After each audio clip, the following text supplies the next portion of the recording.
In this lesson, we're going to take a look at early Cold War events that test the U.S. policy of containment or trying to limit the spread of communist influence.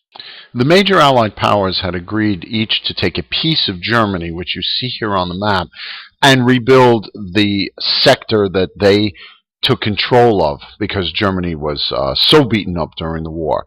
All right, so you see the British took the green piece, the French took the piece in blue, the United States took the piece in yellow, and the Soviets took the piece in red. What ended up happening was that the British, French, and United States combined their pieces, and the Soviets refused to relinquish control of the area of Germany under their control. This refusal to reunite Germany in its past form led to the creation of two separate countries, which you see here on this map.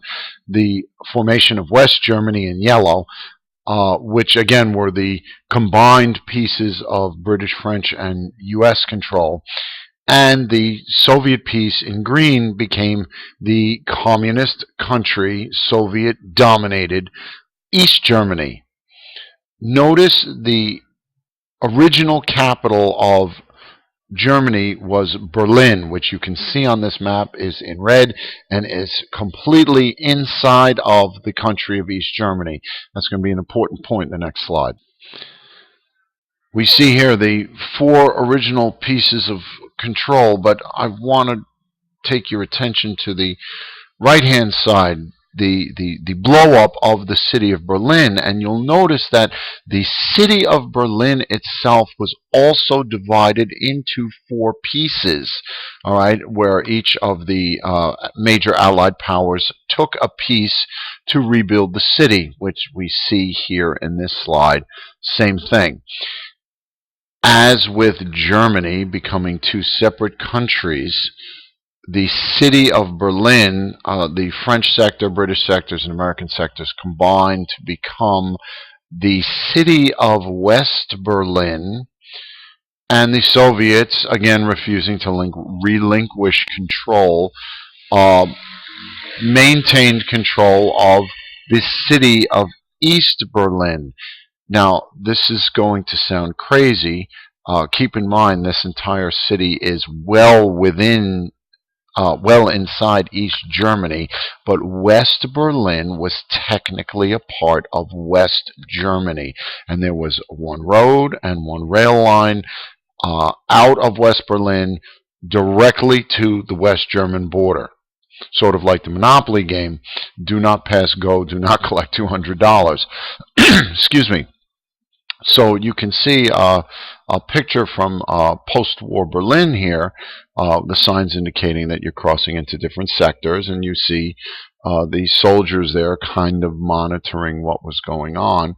But if you think about it, it's not difficult at all for folks if they want to cross from, say, communist East Germany to enter East Berlin and then simply walk into West Berlin and essentially be free, because you'll notice there were airports in West Berlin that they could have taken a plane on, or they could have taken a train ride to the West German border into West Germany. This upset Stalin to no end because people voted with their feet to get out of East Germany and East Berlin, because folks were not particularly happy with communist control of that country.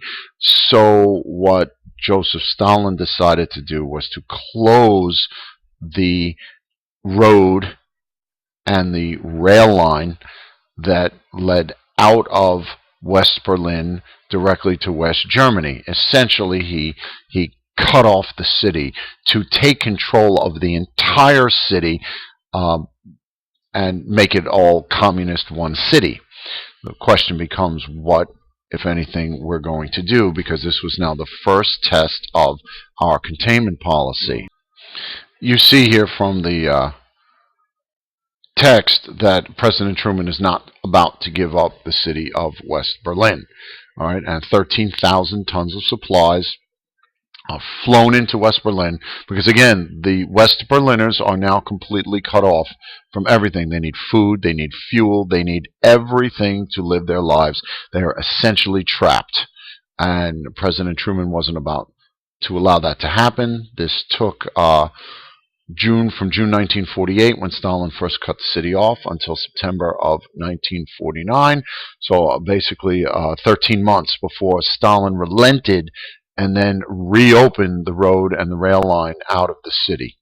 So in the sense of our containment policy, the Berlin airlift was a success. All right, the nonstop flights prevented Stalin from taking control of West Berlin.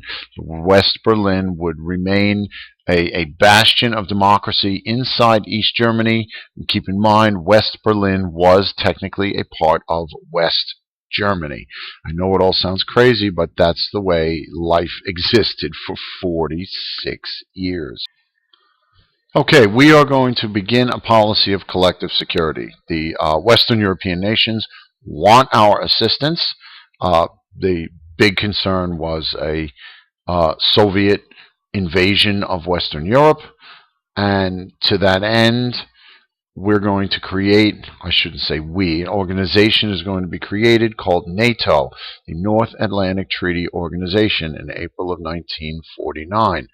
And it's simply the countries that you see here in blue, which include the United States and Canada to the west here, and the countries of Western Europe that you see that I'm circling here, all right, that agreed to assist one another, should they need to prevent and deter an invasion by the Soviet Union of Western Europe. The Soviets are going to respond in kind, sort of, with the Warsaw Pact. Do keep in mind that they already controlled the Eastern European countries that you see here highlighted in peach. All right, but they're going to create this military alliance with these Eastern European communist nations, out of fear that the Western European nations or the United States might attack them. So this was their response to NATO.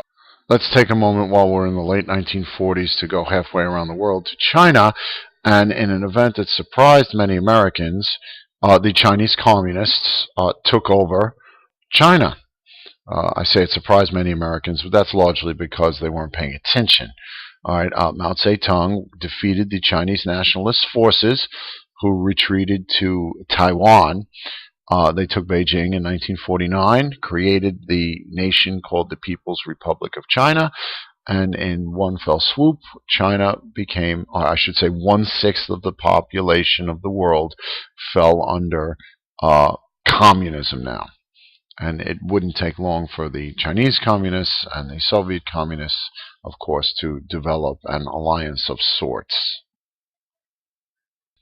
So then, to sum up, the early Cold War event here is that Germany, which was divided into 4 sections for purposes of rebuilding the country, ends up in 2 separate countries, non-communist, capitalist West Germany and communist East Germany.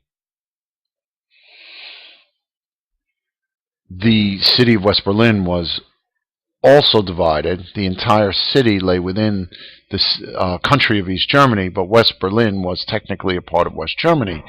This bothered Stalin to no end, and he shut the city. And the U.S. response was the Berlin Airlift, which ultimately, after 13 months, forced Stalin to reopen this city, because he knew we weren't going to give up control of it.